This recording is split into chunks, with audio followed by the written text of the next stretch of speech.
Neil Armstrong was the first man to set foot on the moon. The landing was the big TV event in 1969 and was watched by millions of people. To this day, dozens of books have been written about the Apollo 11 mission. The pictures are shown over and over again on TV. And decades after the moon landing, rumors still swirl that it was all a fake. These facts have long been known to most interested people, but we bet you didn't know the secrets of the moon landing that we're about to share with you. But before we get started, we'd like to ask you to actively support us. You can do so by subscribing to our channel now, activating the notification bell, and giving us a thumbs up at the end of the video if you liked it. We begin now with the lesser-known facts about the moon landing and finally reveal the biggest secret of astronaut Neil Armstrong.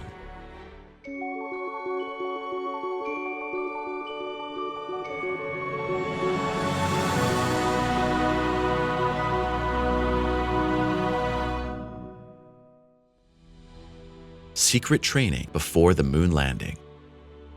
It's a well-known fact that astronauts have to undergo training, but you probably didn't know what incredible training Neil Armstrong underwent before he was finally able to fly to the moon. The preparations took 3 years. Walking exercises on tight ropes are among the more harmless and probably fun affairs. Due to the lower gravity of the moon and the clunky spacesuits, Armstrong, as well as his colleague Buzz Aldrin, had to practice walking under lunar conditions for months. Without this training, Armstrong might have simply fallen over on the moon or barely been able to put one foot in front of the other. To test the astronaut's nerve and will to survive in an emergency, Armstrong, a former naval officer, was exposed to survival conditions alone in the desert, jungle, and Arctic. Although today's astronauts also undergo such tests under extreme conditions, they usually take place in a controlled manner and under fixed conditions. Armstrong, on the other hand, was simply dropped off at a random point in the 1960s and then had to fend for himself for days or weeks. In the event of a disaster in space or on the moon, the astronaut would also have had to know how to help himself at any time. Armstrong passed all these tests with flying colors. Although the man was a Navy soldier and not a scientist, he took crash courses in geology and mineralogy, studied gas and lava fields, and of course, received extensive instruction in astronomy and astrophysics. Extreme conditions even before the launch.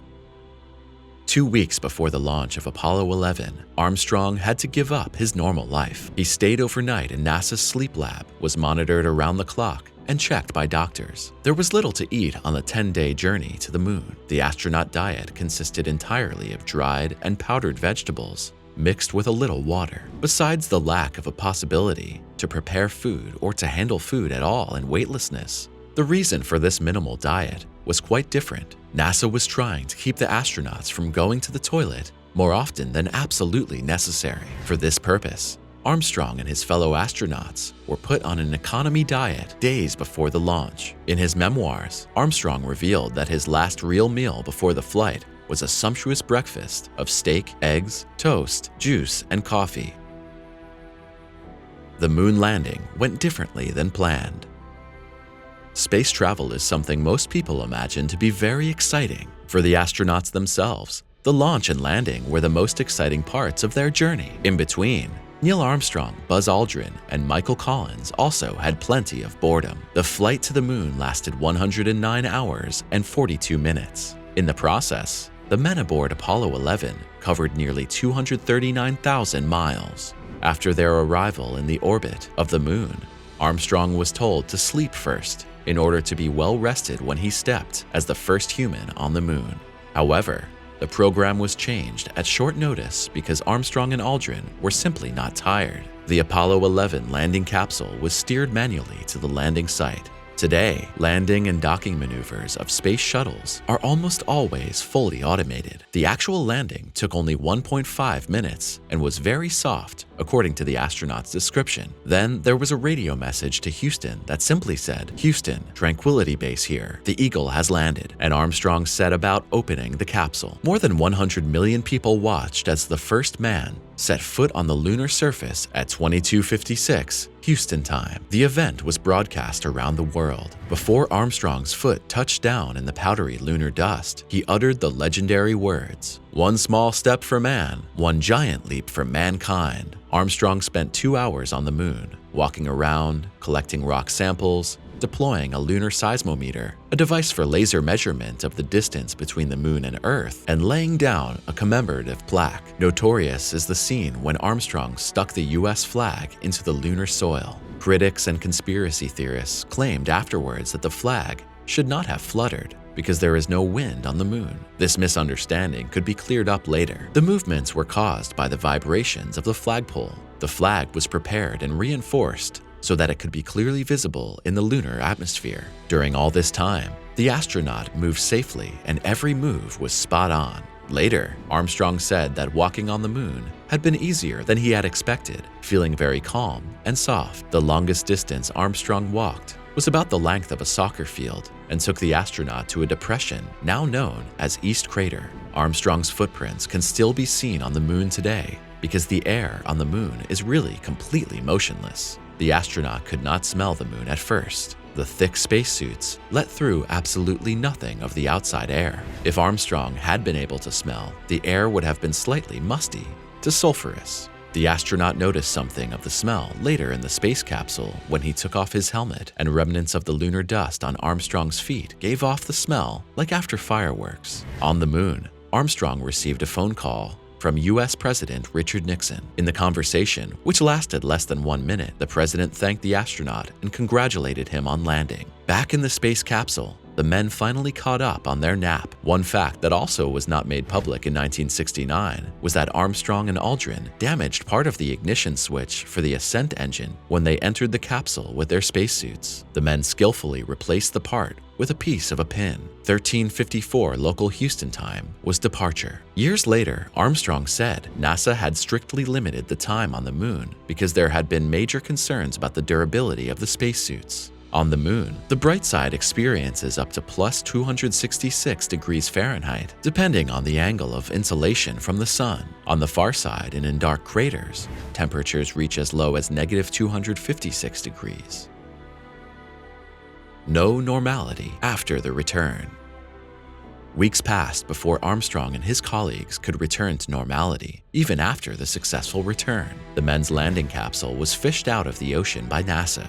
Immediately afterward, the astronauts had to enter a strict quarantine. In the 1960s, no one knew if there were germs or toxins on the moon that could be dangerous to humans. Armstrong, Aldrin, and Collins spent days in a tiny living capsule that was hermetically sealed off from the outside world. They had radio contact and were otherwise completely on their own.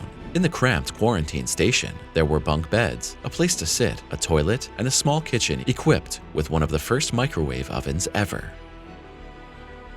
Armstrong's life after the moon landing.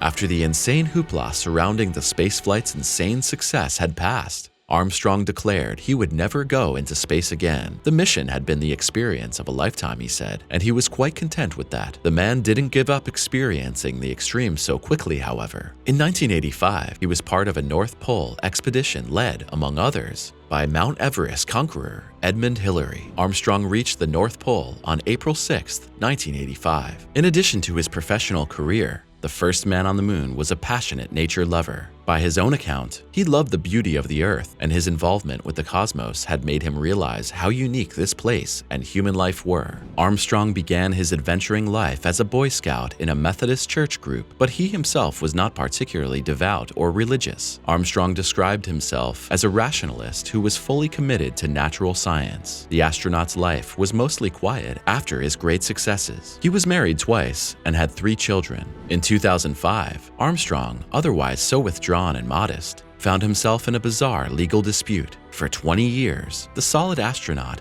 had gone to the same hairdresser. Armstrong had shared many an anecdote of his life with hairstylist Mark Sizemore. The legal dispute arose because it turned out that the barber had sold Armstrong's cut hair to a collector for a lot of money. Allegedly, a private moon freak had paid a whopping $3,000 for a genuine lock of Armstrong's hair. Sizemore was given a choice by the court to return the hair or donate the proceeds to a charity of Armstrong's choosing. Sizemore chose to make the payment. This curious fact is listed in the astronaut's latest autobiography. In addition to this very personal book, Armstrong co-authored several books that were more about the moon landing and less about his personality. But there was one thing the man had kept secret, even from his autobiographer and his closest relatives. It wasn't until after his death in 2012 that Armstrong's widow, Carol, found a box of odd things she had never seen before. The box contained small technical parts and a camera from the 1960s. It later turned out that these finds were all from the Apollo 11 lunar landing capsule, and the camera was also original to the one that had been on the moon with him.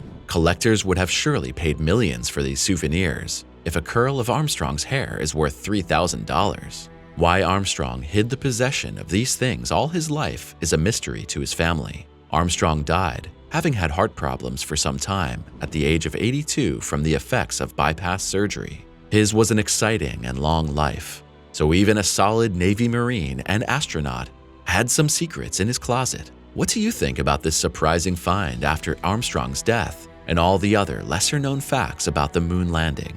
We welcome your input in the comments. Until next time on Simply Space.